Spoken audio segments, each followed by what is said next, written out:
콜? 야, 기호야. 한번 초대해도 돼? 오늘 전부 다 왜요? 한명 초대해도 돼? 일요일이잖아요. 답답해 진짜. 계속 통화나 씨. 낭비. 선생님이 가르쳐주신 지식이요. 니에 그러시던가요?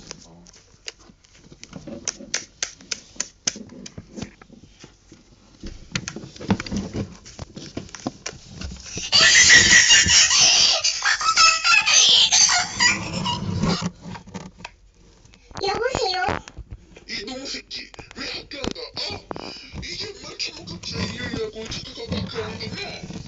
엄마도 왜 그래? 오늘 일요일이잖아. 점심 좀 사요. 어머? 이 새끼 말하는 거 좀 봐. 됐고 달력이나 찾아봐. 띠. 아니, 도대체 달력을 몇 번이나 봐야 돼? 와, 왜? 아니야. 방금 전까지도 이놈아도 말이야. 야, 망했다. 선생님 지금으로 갈게요. 벌점을 주지 마세요, 제발. 야! 그렇게 얘는 학교에 제가 그래서 벌점 마이너스 10을 받았다.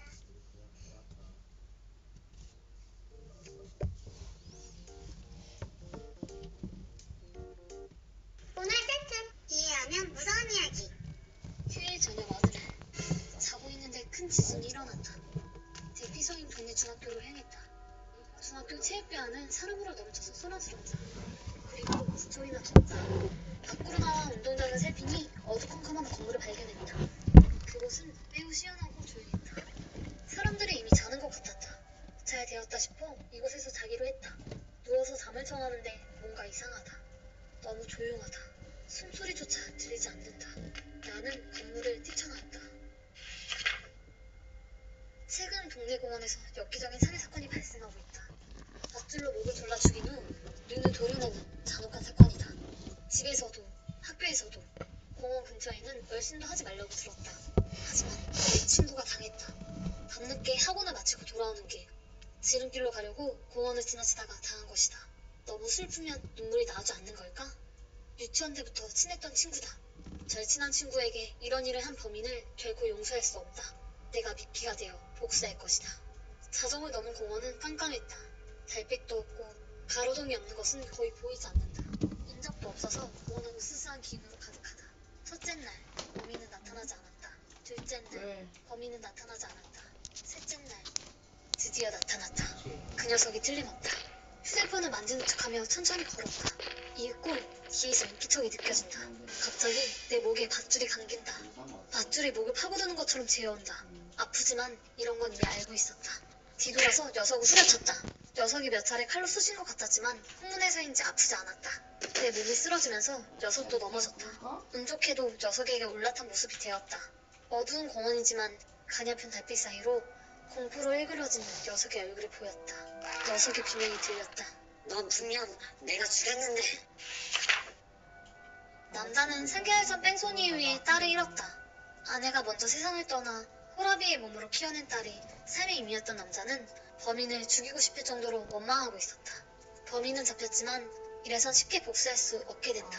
어느 날 남자는 도서점에서 악마 계약이라고 적힌 책 한 권을 손에 넣는다. 이런 것을 믿지는 않았지만 아무것도 할 수 없는 자신을 용서할 수 없었던 남자는 악마를 소환해 보기로 했다. 그러자 놀랍게도 악마는 나타났다. 네 바람은 무엇이지? 딸을 죽인 놈에게 복수하고 싶어. 죽이고 싶어. 선불로 너의 죽음을 보수로 받을 건데 그래도 상관없나? 자신의 모습 따윈 아깝지 않았다. 며칠 후 뺑소니범이 알 수 없는 죽음을 맞이한 것을 들은 남자는 악마와 계약한 것을 떠올렸다. 선불로 내 죽음을 가져간 게 아니었나? 하지만 나는 살아있어. 놈은 악마에게 살해당한 것이 아닌 건가? 그 악마는 거짓말을 친 건가? 그런 의문을 안고 며칠이 지났을 쯤 다시금 악마가 남자의 앞에 나타났다. 계약은 성사됐다. 잘했어라. 기다려줘. 당신은 분명 내 죽음을 보수로 받는다고 했잖아. 그런데 왜 나는 살아있는 거지? 확실히 보수는 너의 죽음이다. 물론 틀림없이 받았다. 악마는 웃으면서 마지막 말을 남기고 사라졌다.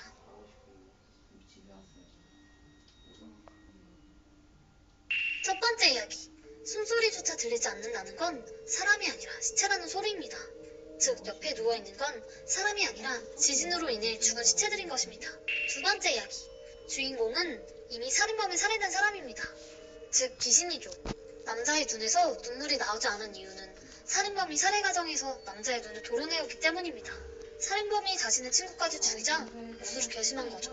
세 번째 이야기. 악마가 가져간 것은 남자의 죽음 그 자체입니다. 즉, 남자는 죽을 수 없는 몸이 되었습니다.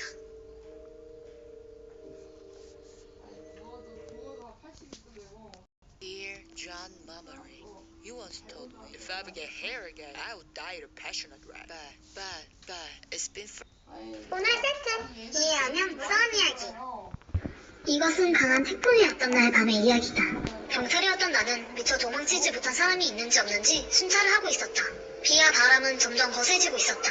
나도 위험한 상황이었다. 그때 한 젊은 여자가 울면서 걸어왔다. 부탁입니다. 어머니를 구해주세요. 다리가 미끄러져서 강에 빠지고 말았습니다. 나는 바로 옆에 흐르고 있는 강을 봤지만 흐름이 빨라서 넘치지 않는 게 신기할 지경이었다. 구조할 수 있는 상황이 아니었다. 나는 일단 구조대원을 불러서 수색한다고만 말하고 여자를 안전한 피난처로 가게 했다. 다시 강을 보는데 가녀린 하얀 손이 물속에서 튀어나왔다. 잘못 본 거라 생각하고 눈을 비비고 다시 보니까 아무것도 없었다. 다음날 저녁, 태풍이 지나가고 5km 정도 떨어진 하류에서 여성의 익색체가 발견되었다. 어제 그 여자애가 신원을 확인시키자 눈에서 굵은 눈물을 흘리며 어머니라고 말하는 것이었다. 어째서 이런 일이... 여자는 어머니의 시체를 붙들고 엉엉 울기 시작했다. 주변분들도 몰려들기 시작했다. 불쌍하다. 어째서 하늘은... 아휴, 딱하기도 하지. 땡땡씨는 늙어서 병이 든 상태였다며? 딸도 열심히 간호하고 있었는데 딸이 불쌍해서 어떡하노? 그렇게 지구정성으로 매일 누워있는 어머니를 보살폈는데 구경분들은 제각기 한마디씩 하면서 애처롭게 바라보고 있었다. 이제 곧 밤이다. 오늘은 어떻게 할 겁니까? 라고 내가 묻자 어머니 시신과 함께 집으로 돌아가 자고 싶습니다. 라고 말했다. 태풍만 없었더라도 이런 참혹한 사고는 베트남 전쟁에서 집으로 돌아가기 전날 밤 전화했다. 내일 돌아가요. 그런데 갈 곳 없는 친구를 데려가고 싶어요. 집에서 같이 살아도 좋을까요? 아들의 생한 소식을 기뻐한 부모는 물론이라며 울면서 대답했다. 하지만 한 가지 말하고 싶은 게 있어요. 친구가 지뢰를 밟아서 팔과 다리를 잃었어요. 그래도 저는 친구를 집으로 데려가고 싶어요. 그 대사에 부모는 침묵했다. 며칠 정도는 괜찮지만 장애인을 돌보는 건 매우 힘들어. 집에 있는 동안 그 친구가 살 곳을 같이 찾아보자꾸나. 너도 우리도 자신의 인생이 있으니까 그 친구를 평생 돌보는 건 무리야. 어머니가 간신히 그렇게 말하자 아들은 말없이 전화를 끊었다. 다음날 경찰에게서 전화가 왔고 청년 병사의 부모는 그가 빌딩 옥상에서 뛰어내려 죽었다는 것을 알게 되었다. 시체와 마주한 부모는 쓰러진 채로 울기 시작했다. 지난주 1일이었다. 나랑 그리 멀지 않는 곳에 사는 친구 녀석이 갑자기 아파트와 공중화장실로 나와달라며 급하게 전화했다. 밖이 얼음장같이 추워서 나가기 싫었지만 왠지 모르게 불안해서 급히 옷을 껴입고 공중화장실로 달려갔다. 내 발소리가 들리자마자 화장실 맨 끝칸에서 눈물 콧물 범벅이 된 녀석이 뛰쳐나왔다. 얼굴은 심심해. 스푼이나 할까? 잔뜩 겁에 질려 사색이 돼 있었다. 야, 무슨 일이길래 그래? 내가 묻자 친구는 겁에 질린 채 말했다. 내가 화장실에서 볼일 보고 있는데 갑자기 누가 내가 있는 곳 문을 노크했어. 사람 있어요. 근데도 노크 소리가 계속 들리는 거야. 그리고 얼마 지나지 않아서 소리가 멈췄어. 이상한 느낌에 주위를 두리번거리니까 화장실 위쪽 작은 틈으로 어떤 여자가 나를 빤히 바라보고 있었어. 너무 놀라서 소리를 지르니까 그 여자가 이쪽 변기에 막혀있으니까 빨리 나오세요 라고 했어. 그래서 나는 밖에서 조금만 기다리라고 그랬지. 뭐야, 겨우 그것 때문이야? 별것도 아닌 일로 놀란 것 같길래 대수롭지 않게 말했더니 친구는 그때 기억이 났는지 할게 질린 채로 말했다. 욕한 여자가 내려다보고 있을 때 아래쪽 틈에 발이 보였단 말이야.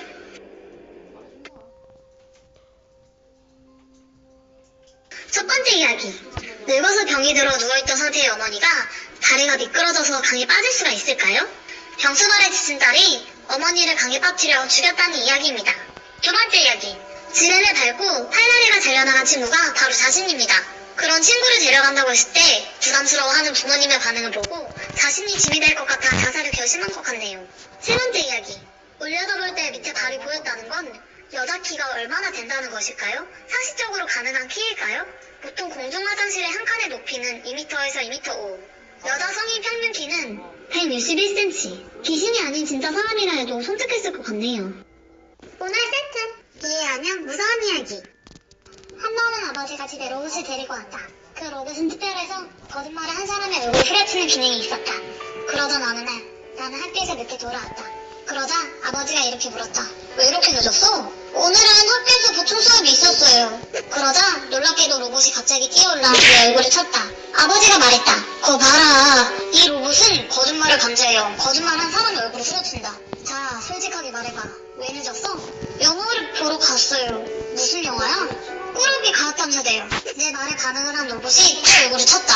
나는 솔직하게 말하기로 했다. 죄송해요. 아버지, 사실대로 말하자면 여기요소의 비밀상담이라는 영화를 봤어요. 무슨 그따위 영화를 보는 거야? 부끄러운 줄 알아야지. 아빠가 너 만난 시절에는 그런 영화를 보거나 그런 나쁜 짓 따윈 하지 않았어. 그러자 로봇이 힘차게 아버지의 면상을 후려갈겼다. 그것을 듣고 있던 어머니가 부엌에서 얼굴을 내밀고 이렇게 말했다. 역시 당신 친아들이야. 역시 그 입이 흘리네요. 그러자 로봇이 어머니 얼굴도 후려쳤다. 우리 반에는 A라는 거짓말쟁이가 있었다. 담임은 거짓말을 하면 뺨을 꼬집는 벌칙을 줬지만 그것을 즐기듯 A는 거짓말을 계속했다. 그 때문에 담임은 말 못할 스트레스를 받고 있었다. 며칠 후 A가 갑자기 사라졌다. 경찰, 주민이 협력하여 수색에 나섰지만 결국 A는 찾을 수 없었다. 선생님과 학생들은 A의 부모를 격려하러 집에 찾아갔지만 풀칠한 부모님의 모습을 보고 할말을 잃고 말았다. 그런데 A의 친구 B가 땡땡 공원에서 A를 봤어 라고 말했다. 그럴듯한 거짓말이었다. 순간 주위의 공기가 얼어붙는 듯 했지만 그래? 그럼 내일 가볼게. A의 부모님은 거짓말이라는 걸 알면서도 우는 얼굴로 들어줬다. 그것을 본 주위 아이들도 뒷따르듯 근처 슈퍼에서 봤어. 나는 여기서 봤어. A가 날 비웃었어. 학교 화장실에서 똥을 누고 있었어. 변두리의 폐허건물 2층. 거기 창문에서 손을 흔들고 있었어. 학교 급식실에서 군것질을 하고 있었어요. 아이들의 착한 거짓말에 A의 부모는 자기들도 모르게 눈물을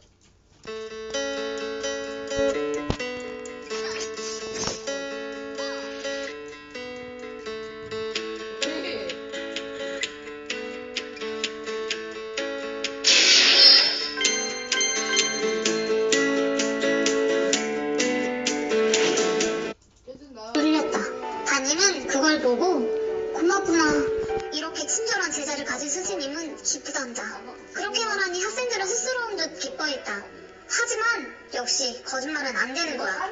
그렇게 말하며 담임은 아이들의 뺨을 한 명씩 꼬집기 시작했다. 진짜로 꼬집는 거예요? 선생님! 그래, 이걸로 끝. 선생님, 저는... 담임을 억울한 표정으로 바라보는 F. 그래도 손은 흔들 리가 없잖아. 담임이 미안한 표정으로 말했다. 따사로운 어느 날 공원 벤치에 앉아있는데 갑자기 모르는 여자가 말을 걸어왔다. 여자는 알 수 없는 말에 짓거렸다. 기분 나쁜 여자라고 생각하고 피하려고 했는데 갑자기 내 아내가 죽었다는 헛소리를 시작하길래 한 소리 했다. 그래도 여자는 내 뒤를 따라왔다.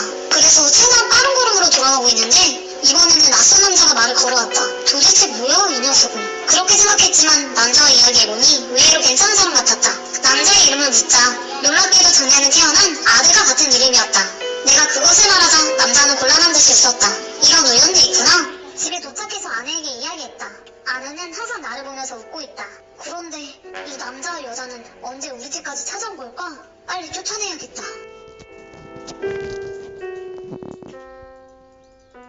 첫 번째 이야기. 로봇은 거짓말할 때만 얼굴을 후려친다 했습니다. 마지막 짱구 엄마의 말을 들은 로봇이 짱구 엄마를 친 건 짱구가 친아들이 아니라는 소리겠죠? 두 번째 이야기. 범인은 담임. 변두리 폐허 건물에서 팔을 잘라 죽인 겁니다. F는 살려달라는 A를 본 것이고요. 팔을 잘랐기 때문에 A는 팔을 흔들 수 있을 리가 없겠죠? 그래서 담임은 F에게 손을 흔들 리 없잖아 라고 말한 것입니다. 세 번째 이야기. 남자는 치매에 걸렸습니다. 남자를 따라하는 남자와 여자는 남자의 아들과 딸이죠. 아내의 모습은 아내의 영정사진이거나 귀신이라는 소리겠죠? 오늘 세트! 이해하면 무서운 이야기. 어두운 곳에서 이런 소리를 들었습니다. 이 사람 죽어? 아직이야 아직. 내가 죽어? 무엇이 일어났는지 모르겠지만 사고라도 당한 것일까요? 무사해진 저는 이상하게도 좀처럼 움직여지지 않은 몸에 힘을 주어서 눈을 희미하게 뜰 수 있었습니다. 눈부신 하얀 빛으로 인해 눈이 아팠습니다.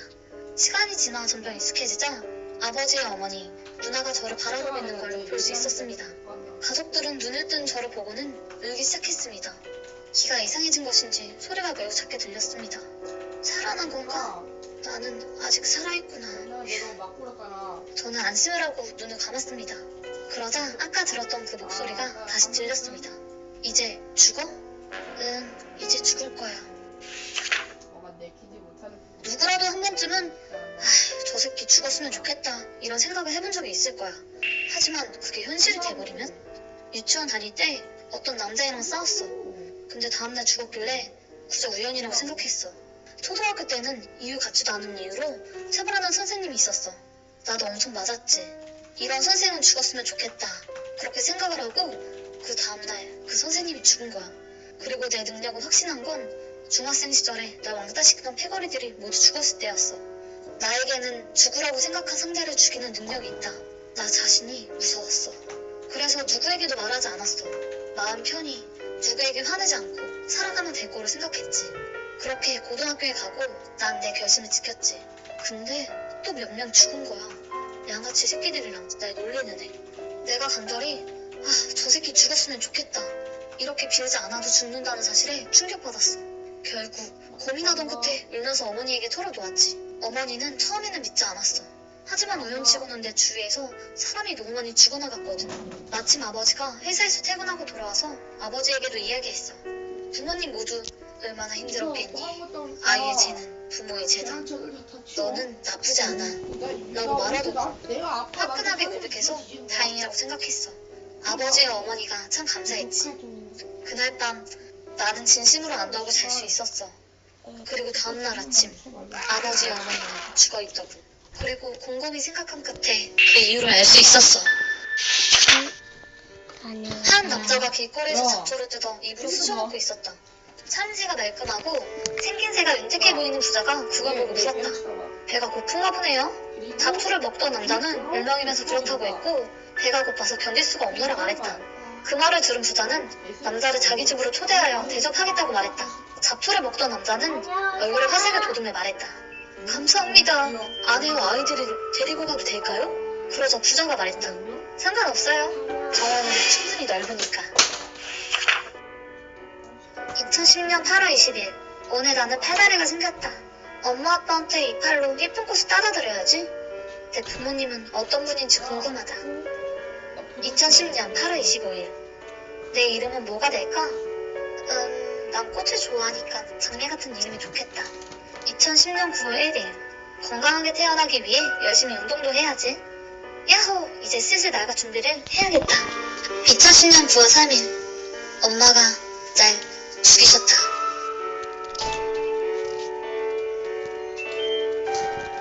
첫 번째 이야기. 나를 죽이려고 한 건 사실 가족이었습니다. 가족은 남자가 아직 숨이 붙어있는 거 확인하자 곧 죽을 거야 라고 말합니다.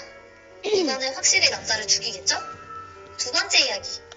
사실 남자의 능력은 자신이 죽이고 싶다라고 생각한 사람을 죽이는 능력이 아니라 남자를 죽이고 싶다라고 생각한 다른 사람들을 죽게 만드는 능력입니다. 그렇다면 남자의 부모님도 남자가 죽었으면 좋겠다고 생각했던 거겠죠? 세 번째 이야기. 풀 뜯어먹던 남자는 부자가 자신을 초대하자 자신에게 맛있는 음식을 대접할 거라 생각했습니다. 하지만 부자는 남자와 가족들에게 풀을 먹일 생각이었습니다. 사람으로도 안 본다는 거겠죠? 네 번째 이야기. 엄마가 아이를 낙태한 것입니다. 너무나 안타깝네요. 재밌게 보셨다면 좋아요 꼭 눌러주세요. 절대로 맞추면 안 되는 사이코패스 테스트. 첫 번째 문제. 당신의 철전지 원수가 낭떠러지에서 떨어지려고 하고 있다. 원수는 나뭇가지를 잡고 대롱대롱 매달려 있다. 당신은 그 원수를 떨어뜨리고 싶다. 원수를 어떻게 떨어뜨릴까? 손가락 하나하나씩 뺀다. 버튼을 죽이는 거. 일반인들의 답. 잡아두는 척하면서 떨어뜨린다. 손을 발로 밟는다. 손을 확 떼버린다. 등등이 대답. 사이코패스의 답. 손가락을 하나하나 떼가면서 두려워하는 원수를 보며 즐거워한다. 두 번째 문제. 어떤 아이가 산타클로스에게 선물을 받았다. 아이는 첫 번째 선물로 축구공을 받았다. 아이의 표정이 전혀 기쁘지 않았다. 두 번째 선물을 열었다. 예쁜 청바지가 있었다. 마찬가지로 아이의 표정이 좋지 않았다. 아이는 마지막 선물을 열었다. 자전거였다. 마침내 아이는 서럽게 울고야 말았다. 왜일까?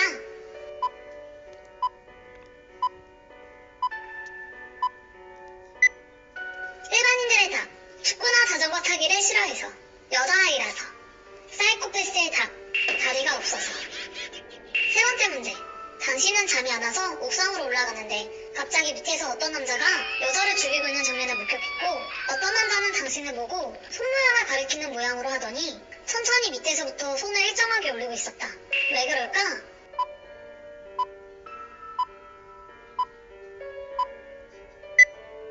일반인들의 답. 다음은 너야. 신고하기만 해봐. 신고하면 죽일 거야. 눈치 주는 것. 사이코패스의 답. 죽이러 가기 위해 아파트 층을 세고 있다. 세 번째 문제. 나는 남자다. 어느 날 좋아하는 여자가 생겼다. 그 여자가 나오는 시간에 맞춰 나오는 장소에 미리 가서 대기했다. 나는 여자가 오자마자 고백을 했지만 여자는 거절했다. 난 그 여자를 죽였다. 왜였을까?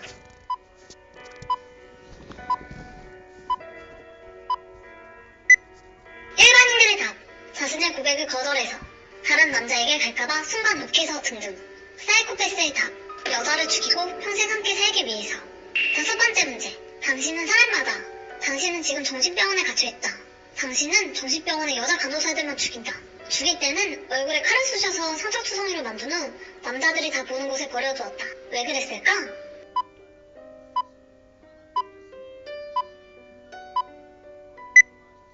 일반인들의 답. 정신병자이기 때문에. 공포심을 주려고. 여자가 싫어서. 여자에게 괴롭힘을 받아서. 사이코패스의 답. 나보다 더 예뻐서. 여러분은 문제에 어떤 대답을 하셨나요? 댓글에 적어 같이 얘기해봐요.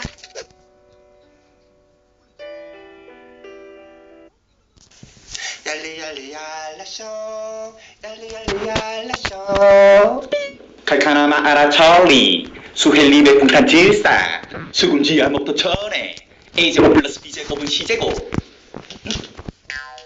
문과 1등 샤프 좀 빌려줄래? 너가 지금 무슨 의도로 나에게 의사 전달을 하려고 하는지 난 도무지 납득이 되지 않는걸? 아니 너 샤프 몰라? 샤프 좀 빌려달라고. 너가 말하는 샤프라는 말은 가는심을 넣고 축의 끝부분을 돌리거나 눌러 심을 앞으로 밀어내어 쓰게 만든 필기도구로서 샤프의 어원은 일본의 샤프사가 처음 만들어 판매하면서 상표가 제품의 이름으로 굳어져 버렸지. 그러니 우리말로 표현해줄래? 그러면 우리말로 뭔데? 자동연필이라고 표현해줄래? 자동연필? 그러면 샤프 심은 자동연필 심이겠네? 굉장히 좋은 응용력이었어. 이거지? 둘리. 알았으니까 자동연필 좀 빌려줘. 없어. 없다고? 아니 그럼 처음부터 없었는데 그 말을 한 거야? 완전 훈투규칙. 훈투규칙? 그게 뭐야? 한 오비탈에 전자 두 개가 동시에 들어가면 전자들 사이에 반발이 거세져서 불안정해지지. 즉 혼자 있고 싶다고. 그래. 우리 좀 더 적당한 거리를 두자. 평형거리를 말하는 거구나? 평형? 수형? 저병? 배형? 자유형? 평형? 사물이 어느 한쪽으로 치우쳐지지 않고 기울기가 일정한 상태를 얘기하는 거야. 즉 거리를 두자는 거지. 뭘 이렇게 수학적으로 얘기해? 계산기야. 뭐 계산기? 국어사잖아. 계산기. 국어사전. 계산기. 국어사전. 나 갈 거야. 가라. 뭐야? 나 사실 자동연필 있다. 그거 있는데 왜 거짓말한 거야? 진짜 뭐지? 자동연필이 있는데도 날 놀렸다 이거지? 문과 1등 이대로 당할 수만 없어. 골탕 먹이기 1등인 흔한 남매 으뜸이를 불러야겠다.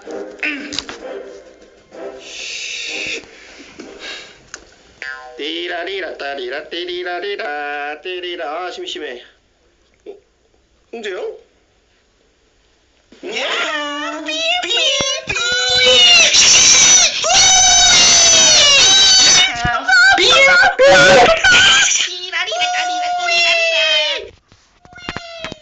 뭐야?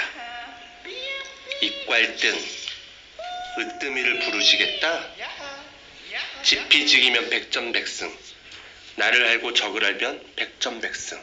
그렇다면 으뜸이를 가장 잘 아는 에이미를 불러야겠다. 셀카 찍어야지. 완전 이뻐. 어? 응?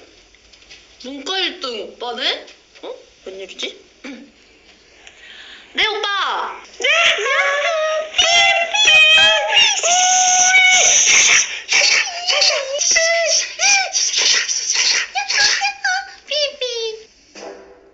그렇게 하면 나는 좀 띠라리라 다리라 띠리라리라 띠리라리라 다리라 띠리라리라 띠리라리라 다리라 띠리라리라 띠리라리라 다리라 띠리라리라.